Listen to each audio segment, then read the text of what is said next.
Hello friends, welcome to the channel ego for all. मेरा नाम है तुषारिका पांडे। फ्रेंड्स, आज की वीडियो में हम लोग कंजम्पशन और सेविंग के बारे में पढ़ेंगे। सेविंग फंक्शन क्या होता है, किस तरीके से सेविंग फंक्शन कंजम्पशन फंक्शन से डराइव होता है, एवरेज प्रोपेंसिटी टू सेव यानी एपीएस क्या है, एमपीएस यानी मार्जिनल प्रोपेंसिटी टू सेव क्या है, और साथ में factors determining propensity to save और प्रोपेंसिटी टू कंज्यूम के बारे में। सेविंग इनकम का वो पार्ट है जिसे हम कंज्यूम नहीं करते हैं। मतलब saving equals to income minus consumption, Y minus C. तो बची हुई इनकम जिसको कंज्यूम नहीं किया गया है उसे बोलते हैं सेविंग। सेविंग फंक्शन या प्रोपेंसिटी टू सेव ये इनकम और सेविंग के बीच में डायरेक्ट रिलेशन को शो करता है। So saving equals to function of income. Keynes के अकॉर्डिंग सेविंग और इनकम में डायरेक्ट रिलेशन है, यानी अगर इनकम इंक्रीज होगी तो सेविंग भी इंक्रीज होगी। वहीं अगर इनकम रिड्यूस हुई तो जो सेविंग है वो भी रिड्यूस हो जाएगी। यहाँ पे सेविंग कर्व का डायग्राम दिया हुआ है। जो लाइन एसएस है ये सेविंग कर्व शो कर रही है। अगर कंजम्पशन इनकम से ज़्यादा होगा, मतलब इनकम कम है और कंज्यूम हम ज़्यादा कर रहे हैं, तो वहाँ पे सेविंग निगेटिव होगी। सेविंग निगेटिव इसलिए होगी क्योंकि इनकम के कम होने पे जब हमारा कंजम्पशन ज़्यादा है तो उसका मतलब है हम जो कंज्यूम कर रहे हैं वो हम पास्ट सेविंग में से कर रहे हैं। जो यहाँ पे डायग्राम में ट्राइंगल, शेडेड ट्राइंगल दिया हुआ है एस ओ और ए, ये शो कर रहा है डिस सेविंग, यानी इनकम के कम होने पे कंजम्पशन ज़्यादा है तो हम जो भी कंजम्पशन एक्सपेंडिचर कर रहे हैं वो अपनी पास्ट सेविंग में से कर रहे हैं। देन एक पॉइंट आता है ए शो कर रहा है कि कंजम्पशन और इनकम बराबर है, यानी यहाँ पे जो सेविंग है वो ज़ीरो है। और ऐसी कंडीशन जब इनकम कंजम्पशन के बराबर हो और सेविंग ज़ीरो हो तो उसे बोलते हैं ब्रेक इवन पॉइंट। जब आगे कर्व ए से एस की तरफ बढ़ रहा है तो वो शो कर रहा है कि इनकम कंजम्पशन से ज़्यादा है, यानी सी इज़ लेस देन वाई और से y is greater than c। तो अगर ऐसी कंडीशन हो कि हमारी इनकम ज़्यादा है कंजम्पशन कम है तो ऑब्वियस सी बात है कुछ सेविंग्स होंगी। एक दूसरा डायग्राम है जो कि शो कर रहा है कि किस तरीके से कंजम्पशन फंक्शन से सेविंग फंक्शन डिराइव होता है। जो पैनल ए है उसमें दो कर्व दिए हुए हैं, एक है कंजम्पशन कर्व और दूसरा है aggregate supply curve. Consumption curve line C show कर रही है और aggregate supply curve A S show कर रहा है जो कि 45 डिग्री की एंगल पे है। पैनल ए के डायग्राम में जो पॉइंट ए है ये शो कर रहा है कि इनकम कंजम्पशन के बराबर है, यानी यहाँ पे सेविंग कुछ भी नहीं हो रही है। उस पॉइंट से जब हम पैनल बी में आते हैं और एक लाइन ज्वाइन करते हैं तो वहाँ पे क्या है, सेविंग ज़ीरो है और कंजम्पशन इनकम के बराबर है, यानी ये हो गया break even point. Panel B में जो S1 S कर्व है ये सेविंग को शो कर रहा है, यानी सेविंग कर्व को शो कर रहा है। तो जब हम यहाँ y से S1 की तरफ बढ़ते हैं तो ये शो कर रहा है डिस सेविंग, यानी इनकम के ज़ीरो होने पे जो कंजम्पशन एक्सपेंडिचर हो रहा है, यानी पास्ट सेविंग में से जो हम कंज्यूम कर रहे हैं। वहीं जब ये कर्व y से s की तरफ बढ़ रहा है तो ये पॉजिटिव सेविंग को शो कर रहा है, यानी इनकम कंजम्पशन से ज़्यादा है। नेक्स्ट टॉपिक है एवरेज प्रोपेंसिटी टू सेव, जो कि शो करता है सेविंग और इनकम के रेशियो को, यानी इनकम का वो परसेंटेज जो सेव हो रहा है। तो APS is equals to capital S upon capital Y। Capital S stands for saving, capital Y stands for income. यहाँ पे एक APS का डायग्राम दिया हुआ है। जो लाइन S है वो सेविंग शो कर रही है। इस डायग्राम में बाई एक्सिस पे सेविंग दिया हुआ है, एक्स एक्सिस पे इनकम दी हुई है। APS होता है सेविंग अपॉन इनकम।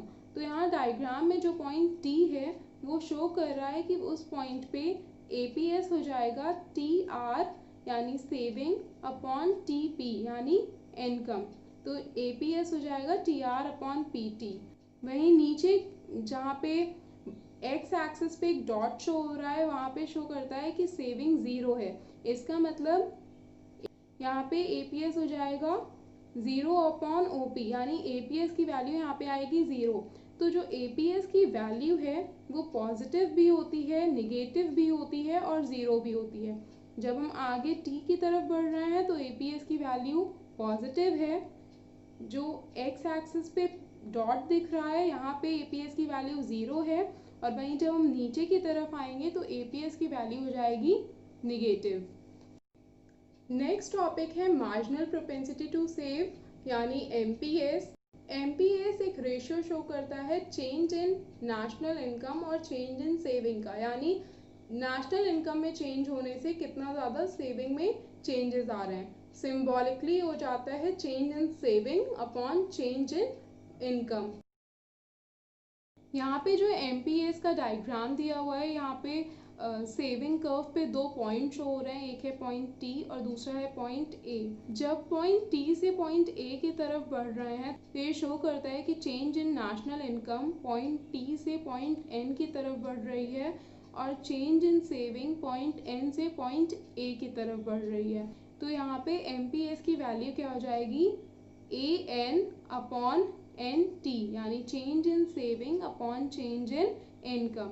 MPS की वैल्यू हमेशा पॉजिटिव होती है। इस वीडियो का लास्ट टॉपिक है factor determining propensity to consume and save. हर इंडिविजुअल के कंजम्पशन, एक्सपेंडिचर और सेविंग कुछ इनकम और नॉन इनकम फैक्टर पे डिपेंड करते हैं, जैसे डिस्ट्रीब्यूशन ऑफ इनकम, यानी अगर इकोनॉमी के हर सेक्टर्स में इनकम इक्वली डिस्ट्रीब्यूट होगी तो जो प्रोपेंसिटी टू कंज्यूम है वो ज़्यादा हो जाएगा और प्रोपेंसिटी टू सेव रिड्यूस हो जाएगा। दूसरा फैक्टर है एज डिस्ट्रीब्यूशन ऑफ पॉपुलेशन, मतलब हमारे यहाँ जो एल्डर्स हैं यानी जो ओल्ड एज के लोग हैं वो ज़्यादा प्रेफर करते हैं सेव करना दैन कंजम्पशन, मतलब वो एक्सपेंडिचर कम करते हैं और सेविंग ज़्यादा करते हैं। वहीं जो यंगर्स हैं या कम एज के लोग हैं वो लोग एक्सपेंडिचर ज़्यादा प्रेफर करते हैं दैन सेविंग, वो ज़्यादा खर्च करते हैं और सेविंग उनकी कम होती है। तो इस तरीके से एज पे भी डिपेंड करता है कितना ज़्यादा कंजम्पशन हो रहा है और कितनी सेविंग हो रही है। थर्ड फैक्टर है अवेलेबिलिटी ऑफ क्रेडिट, यानी अगर कंज्यूमर्स को क्रेडिट इजीली मिल जाएगा, उनके पास पैसे हो जाएंगे तो उनका जो प्रोपेंसिटी टू कंज्यूम है वो इंक्रीज होगी। अगर क्रेडिट उन्हें इजीली नहीं मिलेगा तो उनकी प्रोपेंसिटी टू कंज्यूम रिड्यूस होगी। फोर्थ फैक्टर है रेट ऑफ इंटरेस्ट, यानी जो लोग सेव कर रहे हैं उस सेविंग पे जो उन्हें रेट ऑफ इंटरेस्ट मिल रहा है, अगर रेट ऑफ इंटरेस्ट ज़्यादा होगा तो लोग ज़्यादा प्रेफर करेंगे सेव करना और उनके कंजम्पशन एक्सपेंडिचर रिड्यूस हो जाएगा, यानी उनकी प्रोपेंसिटी टू कंज्यूम कम हो जाएगी। लेकिन अगर रेट ऑफ इंटरेस्ट कम होगा तो लोग सेविंग कम करेंगे और उनकी प्रोपेंसिटी टू कंज्यूम इंक्रीज हो जाएगी। फिफ्थ फैक्टर है प्राइसेस, यानी अगर किसी गुड एंड सर्विसेज के प्राइसेस इंक्रीज होंगे तो भी उनकी प्रोपेंसिटी टू कंज्यूम रिड्यूस हो जाएगी, और अगर प्राइसेस रिड्यूस हुए तो प्रोपेंसिटी टू कंज्यूम इंक्रीज हो जाएगी, क्योंकि हमेशा लोग कम पैसे पे गुड एंड सर्विसेज को परचेज करना प्रेफर करते हैं। तो अगर प्राइसेस राइज होंगे तो उनके कंजम्पशन वो रिड्यूस कर लेंगे, और अगर प्राइसेस कम होंगे तो वो ज़्यादा गुड एंड सर्विसेज खरीदना पसंद करेंगे। लास्ट या सिक्स्थ फैक्टर है प्राइस एक्सपेक्टेशन, यानी किसी कमोडिटी की फ्यूचर में प्राइसेस इंक्रीज होने के चांसेस हैं तो अभी के टाइम में उसका प्रोपेंसिटी टू कंज्यूम इंक्रीज हो जाएगी, और अगर इन फ्यूचर किसी कमोडिटी के प्राइसेस रिड्यूस होने वाले हैं तो प्रेजेंट में उस कमोडिटी की जो प्रोपेंसिटी टू कंज्यूम है वो रिड्यूस हो जाएगी, क्योंकि हमेशा लोग यही प्रेफर करेंगे कि कम रेट पे अगर गुड्स अवेलेबल हैं तभी उसे खरीदें। तो अगर इन फ्यूचर किसी गुड के प्राइसेस इंक्रीज होने वाले हैं तो वो प्रेफर करेंगे अभी से ही उस गुड एंड सर्विसेज को खरीद लें।